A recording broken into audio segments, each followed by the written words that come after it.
Assalomu alaykum, kanalimizning hurmatli obunachilari. Bugun biz sizlarga o'g'rilarni uy sharoitida yo'qotish, dorilar bilan ketkazish usullari va davolash yo'llari haqida ma'lumotlar berib o'tamiz. Agar siz kanalimizga obuna bo'lmagan bo'lsangiz, obuna bo'lib qo'yishni unutmang. Akne ya'ni o'g'riy toshsa har qanday yoshda duch kelishi mumkin bo'lgan jiddiy muammo. Bunda o'g'riy nafaqat jismoniy og'riq, ba'zan esa qonashi, balki ruhiy noqulaylik ham tug'diradi. Ko'pchilik odamlarda o'g'riy tufayli suhbatlashishda qiyinchiliklar yuzaga keladi. Kishi o'ziga bo'lgan ishonchini yo'qotadi, kompleksda rivojlanadi. Shuning uchun o'g'rilardan xalos bo'lish nafaqat salomatlik, balki hayotdagi muvaffaqiyatga erishishga ham tegishli masala. Ushbu maqolada qanday qilib uy sharoitida yuzdagi o'g'rilarni ketkazish mumkinligini ko'rib chiqamiz. Tibbiyotning turli sohalaridagi mutaxassislar o'g'riy paydo bo'lishining sabablari haqidagi savolga bitta aniq javob yo'qligini ta'kidlamoqdalar. Biroq aynan bu noxushlikni keltirib chiqargan sababga ko'ra davolash usuli tanlanadi. Yuzda o'g'rilar paydo bo'lishi sabablari. Agar sizda husnbuzar paydo bo'lsa yoki umuman butun yuz yallig'lanish bilan qoplangan bo'lsa, bu quyidagilarni anglatishi mumkin. Birinchi, noto'g'ri ovqatlanish yoki oshqozon-ichak trakti faoliyati buzilishlar. Fast foodlarni, o'ta yog'li ovqatlarni suiiste'mol qilish, umuman ortiqcha ovqat yeb yuborish teri bilan bog'liq muammolarga olib kelishi mumkin.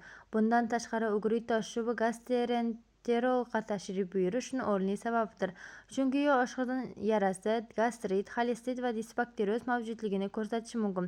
Nima qilish kerak? Shifokorga tashrif buyurib, kerakli tahlillarni topshirish, ovqatlanish tartibini qayta ko'rib chiqish, ko'proq meva va sabzavotlar iste'mol qilish, un mahsulotlari, fast food, yarim fabrikatlarni cheklash, iloji boricha og'ir mahsulotlardan voz kechish, masalan, mayonez, sudlangan mahsulotlar, sosiskalar, kartoshka fri va boshqalar.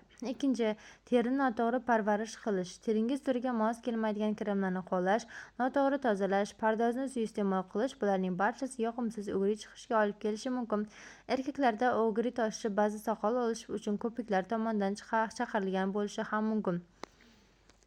Nima qilishimiz kerak? Yuzni 2 marta ertalab va kechqurun tozalash tavsiya etiladi.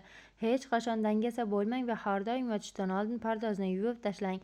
Teri turini aniqlash va tegishli parvarish mahsulotlarini tanlash uchun kosmetologga murojaat qiling yoki o'zingiz aniqlashga harakat qilib ko'ring.